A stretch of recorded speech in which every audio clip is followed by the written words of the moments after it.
پاکستان میں پراسرار حالات میں اسلام آباد کے انتہائی سیکیورٹی کے علاقے سے اغوا کر کے قتل کر دیے جانے والے صحافی سید سلیم شہزاد کو بدھ کے روز کراچی میں سپرد خاک کر دیا گیا۔ منگل کو ان کی لاش صوبہ پنجاب کے علاقے منڈی بہاؤالدین سے ملی تھی اور ابتدائی پوسٹ مارٹم رپورٹ کے مطابق ان کی موت کا سبب دل کے قریب ضرب لگنا تھا۔ بدھ کے روز اسلام آباد کے پمز اسپتال میں 3 رکنی میڈیکل بورڈ نے سلیم شہزاد کی لاش کا دوبارہ پوسٹ مارٹم کیا، جس کی تفصیلات ذرائع ابلاغ کو نہیں بتائی گئی ہیں۔ اپنے قتل سے پہلے حقوق انسانی کی عالمی تنظیم ہیومن رائٹس واچ کے پاکستان میں نمائندے کے نام ایک ای میل میں سلیم شہزاد نے پاکستانی فوج کے خفیہ ادارے انٹر سروسز انٹیلیجنس یا ISI پر خود کو دھمکیاں دینے کا الزام عائد کیا تھا اور اس ضمن میں نیوی کے 2 اعلیٰ اہلکاروں کموڈور عدنان نواز اور کموڈور خالد پرویز کا نام بھی لیا تھا۔ ان دونوں میں سے ایک اہلکار کو حال ہی میں شدت پسندوں کے حملے کا نشانہ بننے والے مہران بیس کا کمانڈر بھی مقرر کر دیا گیا ہے۔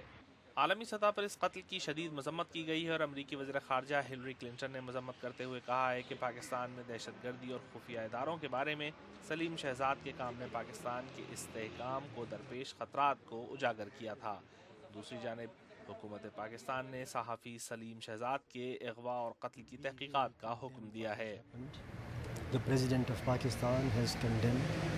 and صدارتی ترجمان کا کہنا تھا کہ صدر پاکستان نے اس قتل کی شدید مذمت کی ہے اور حکام کو ہدایت کی ہے کہ اس جرم کے ذمہ داروں کو جلد از جلد گرفتار کر کے کیفر کردار تک پہنچایا جائے۔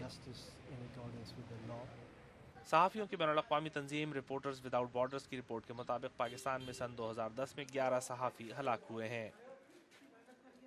پورے ملک بھر میں پریس کلب پہ UGS کے آفس پہ کالے جھنڈے لہرائیں گے اور 3 تاریخ کو ہم نے ملک بھر میں احتجاج کی کال دی ہے اور اس کے بعد ہم نے حکومت سے مطالبہ کیا ہے کہ سپریم کورٹ کے جج کی سربراہی میں ایک کمیشن بنایا جائے جو اس واقعے کی بھرپور طریقے سے انکوائری کرے، تحقیقات کرے اور وہ تحقیقات عوام کے سامنے آنی چاہیے۔